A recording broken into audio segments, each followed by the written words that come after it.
کیا آپ نے کبھی سوچا ہے کہ دبئی کا ولی عہد اپنی اربوں کی دولت کیسے خرچ کرتا ہے؟ یہ عام امیروں والی زندگی نہیں ہے۔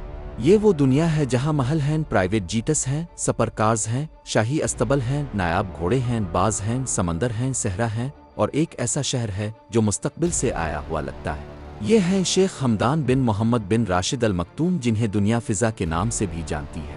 وہ دبئی کے ولی عہد ہیں، شیخ محمد بن راشد المکتوم کے بیٹے ہیں اور عرب دنیا کے سب سے مشہور شاہی چہروں میں سے ایک ہے۔ لیکن اصل کہانی صرف پیسہ خرچ کرنے کی نہیں ہے، مگر شیخ حمدان کی زندگی صرف لگژری نہیں، یہ طاقت ہے، روایت ہے، عزت ہے، امیج ہے، قیادت ہے، اور دبئی کے مستقبل کا ایک بڑا حصہ ہے۔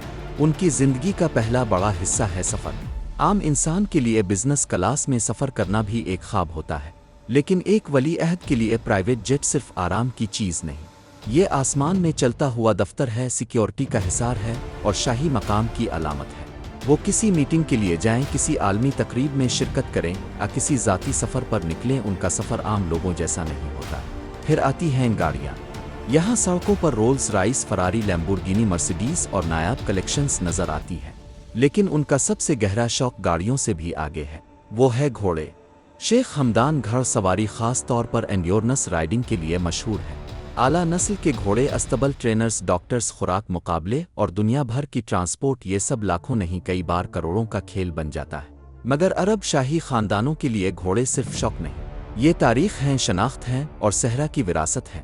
جدید دبئی آسمان کو چھوتی عمارتوں کا شہر ہے، لیکن گھوڑے اسے اپنی اصل جڑوں سے جوڑتے ہیں۔ پھر آتا ہے باز، لیکن خلیجی ثقافت میں باز صبر، شان، ہمت اور روایت کی علامت ہے۔ شیخ حمدان جب باز کے ساتھ نظر آتے ہیں تو وہ صرف ایک تصویر نہیں ہوتی، وہ پیغام ہوتا ہے کہ جدید دبئی اپنی پرانی روح کو نہیں بھولا۔ ان کی زندگی میں ایڈونچر بھی بہت بڑا حصہ ہے۔ اسکائی ڈائیونگ، سمندر میں ڈائیونگ، سائیکلنگ، پہاڑ، صحرا، شکار، فٹنس اور خطرناک کھیل۔ وہ ایک ایسے شہزادے کے طور پر سامنے آتے ہیں جو صرف محل میں بیٹھنے والا نہیں بلکہ حرکت میں رہنے والا بہادر انسان ہے، کیونکہ جدید شاہی زندگی صرف دولت نہیں بلکہ برانڈنگ بھی ہے۔ شیخ حمدان کا برانڈ بہت مضبوط ہے۔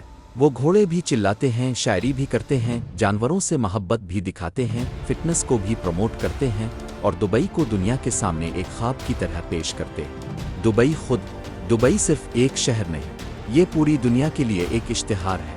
اونچی عمارتیں، مصنوعی جزیرے، شاندار ہوٹل، بڑا ایئرپورٹ، مہنگی شاپنگ، بزنس زونز اور مستقبل کے منصوبے۔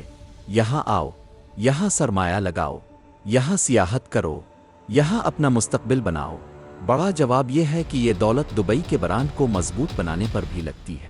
دبئی انفراسٹرکچر، سیاحت، صحت، فٹنس، ٹیکنالوجی، ثقافت اور اسمارٹ سٹی منصوبوں پر سرمایہ لگاتا ہے۔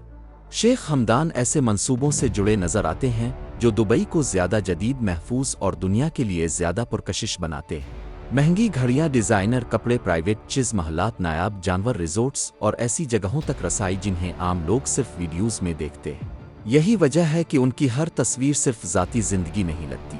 کبھی وہ گھوڑے کے ساتھ ہوتے ہیں، کبھی باز کے ساتھ، کبھی سمندر میں، کبھی آسمان میں، اور کبھی کسی سرکاری تقریب میں۔ ہر منظر دبئی کی ایک الگ کہانی سناتا ہے۔